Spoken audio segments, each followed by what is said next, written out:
The history of Enzo Ferrari is a tumultuous one, to say the least. Enzo will go down in history as one of the most famous and prolific automotive icons of all time. From Ferrari's racing dominance to what the prancing horse itself represents, there is no denying Ferrari's impact on motorsports. But for as great of a car builder that Enzo was, he was also objectively quite the hothead. His almost maniacal perfection for building his cars and the way he ran his company made him lots of enemies over the years, a slew of whom would be so driven by their animosity towards Enzo that they would go on and build their own cars to try and dethrone him from his position of automotive royalty. And in the early 1960s, with tensions running high at Ferrari, a handful of Enzo's top guys would be removed from Ferrari, leaving them with only one choice: to build a car with the goal of putting Enzo Ferrari in his place. This is the story of that car, the ATS 2500.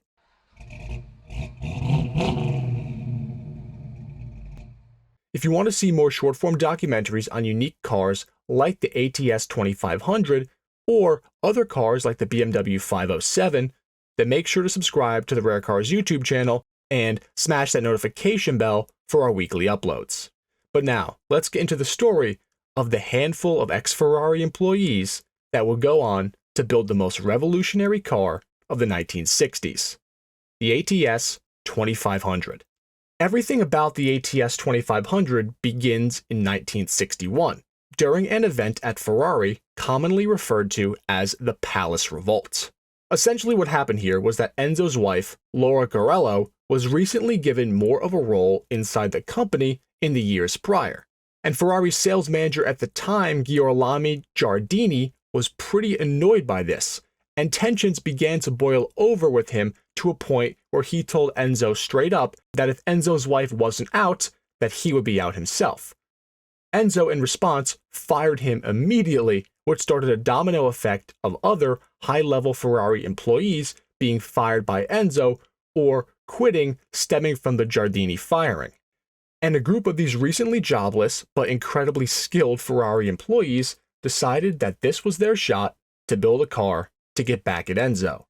And some of those employees included Girolamo Giardini, who was the Ferrari sales manager, Giotto Bizzarini, who was the sports car development chief, Carlo Chitti, who was the chief engineer, and Romolo Tavoni, who was the manager of Scuderia Ferrari. This was a truly formidable and wildly talented group of people that were now turned loose to work their magic at their newly established company, ATS, which stood for Automobili Turismo Sport.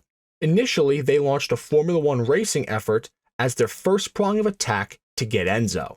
If they could destroy Enzo on the Formula One circuit, then they could easily parlay their new racing success into hype and subsequent sales for their road cars, which would help fund future racing developments, which would then continuously complete the cycle. And this was almost the exact same cycle that Enzo himself had used to build Ferrari, so they knew that it could work. The only problem is that this Formula One effort from ATS proved to be a catastrophic failure. The ATS Formula One cars could not catch a break or even any meaningful string of victories against the competition. This inaugural season was so bad for ATS, in fact, that they pulled the plug on the Formula program in 1963.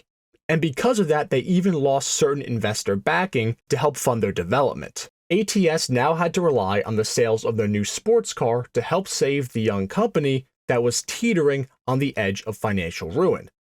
And they would now have to do this without a serious winning race record behind the cars, which would make things all the more difficult. ATS had no choice at this point, and with the less than ideal circumstances, they pulled the curtain off their new sports car at the 1963 Geneva Motor Show.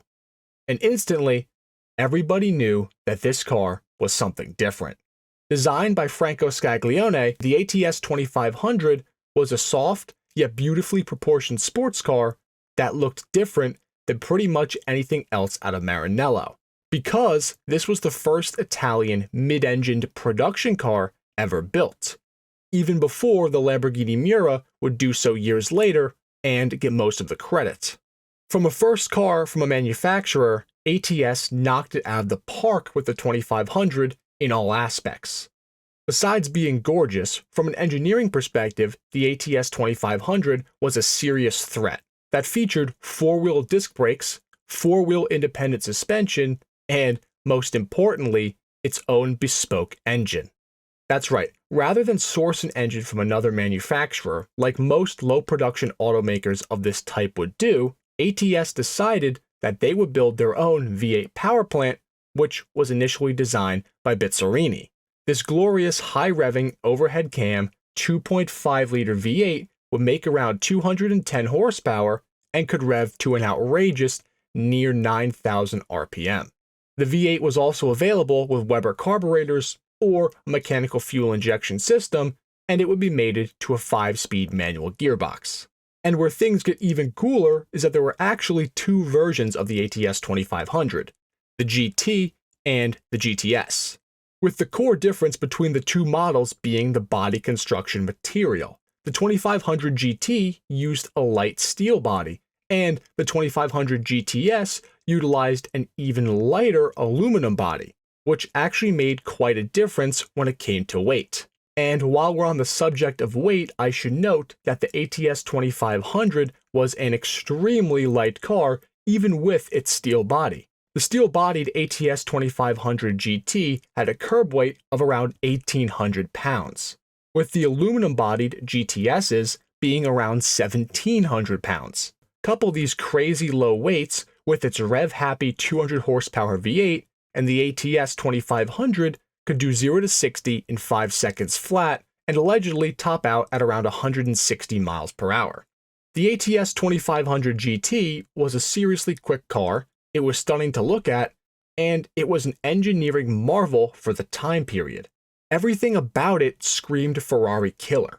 But did it accomplish its goal? And I'm afraid the short answer is no. While I'm sure Enzo was quite upset that another Italian company had sprung up from his former associates and built a mid-engine V8 road car before he did, the fact remains that ATS lacked the one thing that Ferrari had: time in the industry. See, Ferrari was able to make a name for himself and his company over decades of racing and car building pedigree. While many of the ATS employees were along with him for that journey, they didn't have the Ferrari name recognition or the winning race record on their own for their company. To truly develop the brand of ATS and become an actual winning racing force, they would need lots more time to hone their cars and a significant bankroll to help do so, which they did not have. And unfortunately, just about a year after they introduced the 2500, ATS had run out of money to keep its doors open, and by 1964, they closed up shop. In total, just about 8 ATS 2500 GTs and GTSs were made before the company went under. And I truly do believe that with the team that ATS had in place, and the first iteration of the 2500 being so good, that they really had a chance over the next decade to beat Ferrari at their own game if they could just stay afloat. And if that happened, the 2500 could have been just as iconic of a car as the Lamborghini Miura was, which came shortly after. But alas, that is not the case. And that is the short history of the car that was built to beat Ferrari, but didn't quite do so, the ATS 2500. If you enjoyed this video, we would greatly appreciate it if you could drop a like, and also share this video with other enthusiasts. Also, please make sure that you are subscribed to the Rare Cars YouTube channel and smash that notification bell for more documentary-style videos just like this on the world's most interesting cars. Until next time, enthusiasts.